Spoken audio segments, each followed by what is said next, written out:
This is the brief on how your subconscious makes decisions before you do. You know that article, Act Before You Think? Well, it turns out that instead of carefully weighing the pros and cons, our brains are literally on autopilot. Your conscious mind is basically just a scrambling PR manager, inventing excuses for what your subconscious CEO has already decided. So, how early does that CEO actually make the call? First, the timeline is just staggering. Your subconscious handles roughly 90% of your mental processing. Brain scans actually prove algorithms can predict your quote-unquote free choices, like simply pushing a left or right button, up to 10 whole seconds before you consciously decide. So if your brain is choosing in the dark 10 seconds early, what criteria is it even using? Second, it relies on primitive evolutionary shortcuts.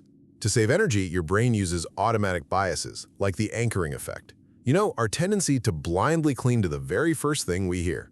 Experiments show even unseen subliminal words can instantly alter our perception.